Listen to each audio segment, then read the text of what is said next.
আসসালামু আলাইকুম। আশা করছি আপনারা সবাই ভালো আছেন। তো কালকে আমি আপনাদের সামনে একটি বই থেকে ছোট্ট একটি চ্যাপ্টার পড়ে শুনিয়েছিলাম। ঠিক ওই বইটি থেকেই আমি আজকে আবারও ছোট্ট একটি চ্যাপ্টার আপনাদেরকে পড়ে শোনাবো। তো আমি কালকেও বলেছি যে আমি বাংলা রিডিং তেমন ভালো পারি না, তাও চেষ্টা করব। ভুল ত্রুটি হলে অবশ্যই ক্ষমা দৃষ্টিতে দেখবেন। তো আমি যতটুকু পারি অতটুকু চেষ্টা করব। বইটির নাম আমি আবারও বলে দিচ্ছি, বইটির নাম মারিফতের গোপন আলোচনা। তো আপনারা যারা আছেন এই বইটি বা বাবার আরো অনেক বই আছে, এই যে একটা আমার হাতে মারিফতের বাণী, এই বইগুলো যদি সংগ্রহ করতে চান অবশ্যই স্ক্রিনে দেওয়া নাম্বারটির সাথে যোগাযোগ করবেন, বই পেয়ে যাবেন। তো আমি বেশি কথা না বলি, চলুন চ্যাপ্টারটি পড়ে শোনাই। জানোয়ারের চেয়ে খারাপ জাকির নায়েক। একই মানুষ কখনো অবাক করা পবিত্র, আবার আবার কিছুদিন পর অবাক করা পাপী। এই পৃথিবীতে অনেক ধর্ম আছে, সব ধর্মই আল্লাহকে মানে। তবে আল্লাহর বহু নাম আছে, সেই সব নামে ডাকে। আসলে ওই এক আল্লাহকেই ডাকে।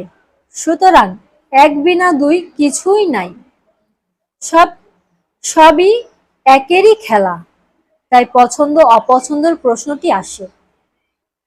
তাই পছন্দ অপছন্দের প্রশ্নটি আসে।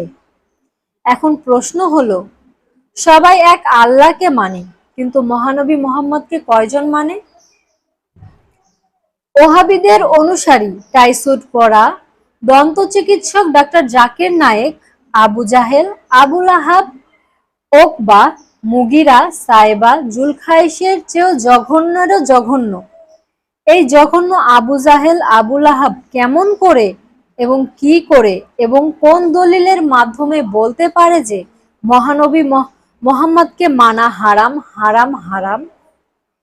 এই কথাটি প্রচার হয়েছিল তার নিজস্ব পিস টেলিভিশনের মাধ্যমে। এই নোংরা, এই কুৎসিত, এই পশুর চেয়েও অধমকে সাচ্চা মুসলমানরা লানত বর্ষণ করেছিল, সবসময় করে যাবে। জাকির নায়েক ধ্বংস হয়ে গেছে এবং চিরতরে ধ্বংস হয়ে যাবে, ইহাই মোহাম্মদের প্রেমিকদের চাওয়া। মহানবী বলেছেন, আল এলমুল হেজাবুল আকবর, অর্থাৎ এই বিদ্যায় আল্লাহকে পাবার পথে সবচেয়ে বড় পর্দা, দেওয়াল, প্রাচীর হয়ে দাঁড়ায়। তো এটা এতটুকুই ছিল।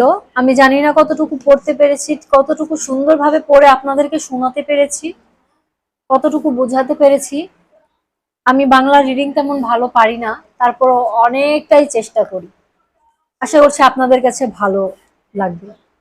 আর আপনারা যদি বইগুলো সংগ্রহ করতে চান অবশ্যই অবশ্যই স্ক্রিনে দেওয়া নাম্বারটিতে যোগাযোগ করবেন। আজকে আমি এখানে বিদায় নিচ্ছি, কালকে হয়তো আবার দেখা করব। সবাই ভালো থাকবেন। খোদা হাফেজ।